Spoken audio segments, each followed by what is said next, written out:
औज़ुबिल्लाहिमिनश्शैतानिर्रजीम बिस्मिल्लाहिर्रहमानिर्रहीम। एक new topic के साथ आपसे मुखातिब हूँ, teacher Badar Zaman MPhil scholar of physics, Oxford coaching academy, Sheikh Maltoon town, Mardan. Today's topic is Newton second law of motion. देखिए, हमने फर्स्ट लॉ में पढ़ा था कि अगर एक ऑब्जेक्ट रेस्ट में है तो वो रेस्ट में रहेगा, और अगर वो मोशन में है तो वो अपना यूनिफॉर्म मोशन जारी रखेगा। तो इसका मतलब फर्स्ट लॉ में एक्सेलरेशन की कोई बात नहीं थी। अब सेकंड लॉ में हम एक्सेलरेशन की बात करेंगे कि अगर हम किसी ऑब्जेक्ट पे फोर्स अप्लाई करें तो उस ऑब्जेक्ट में एक्सेलरेशन प्रोड्यूस हो जाएगी। देखिए, जो स्टेटमेंट है येलो कलर की स्टेटमेंट, उसको देखिए। The acceleration of an object is produced by a net force is directly proportional to the magnitude of the net force in the same direction as the net force and inversely proportional to the mass of the object। इसका ये मतलब है कि अगर किसी object में acceleration produce होगा तो वो फोर्स पे डिपेंड करेगा। अगर फोर्स ज़्यादा होगी तो एक्सेलरेशन ज़्यादा होगा, अगर फोर्स कम होगी तो एक्सेलरेशन कम होगा।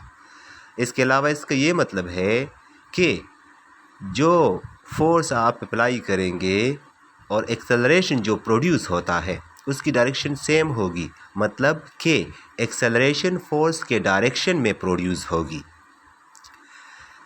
अब ये जो हमने वर्बल स्टेटमेंट यहाँ पर डिस्कस की, बता दी, इसका मैथमेटिकल फॉर्म लिखते हैं। This verbal statement can be expressed in equation form as follow. मैंने बता दिया acceleration is equal to F net.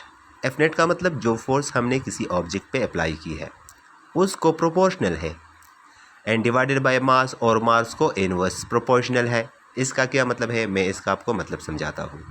देखिए, यहाँ पर एक वैगन कंसिडर किया गया है, जो एक बंदा, एक पर्सन उसे मूव करने जा रहा है। उसमें वेट कम है, मास कम है, तो कम फोर्स अप्लाई करके हम इस ऑब्जेक्ट, इस ट्रॉली को, इस वैगन को एक्सेलरेट कर सकते हैं। लेकिन मास बढ़ाने से वैगन में जो पुल अब हम लगाएंगे या फोर्स लगाएंगे वो ग्रेटर लगाएंगे, तभी इसमें एक्सेलरेशन प्रोड्यूस होगी। अब इक्वेशन को देखें, अगर हम इसको रीअरेंज कर दें तो F net is equal to M A. यहाँ पर मैं इस इक्वेशन की बात कर रहा हूँ, ठीक है। अब देखिए, इसका हम एग्ज़ाम्पल डिस्कस करते हैं। यहाँ पर एक बच्चा है जो दूसरे बच्चे को, जो व्हीलर पे खड़ा है, उसको फोर्स कर रहा है। तो अगर फोर्स अप्लाई करता है वो, तो उस व्हीलर वाले बच्चा जो व्हीलर पे खड़ा है उसमें मोशन आ जाएगा, एक्सेलरेशन आ जाएगा। तो ये इसकी प्रैक्टिकल एग्जांपल हो गई। अब यहाँ पर आ जाए, अगर हम फोर्स ग्रेटर अप्लाई करेंगे तो एक्सेलरेशन भी ग्रेटर होगा, और अगर फोर्स कम अप्लाई करेंगे तो एक्सेलरेशन भी कम होगी। So that's all about Newton second law of motion. If you have any question, you can ask me in the comment. Thank you.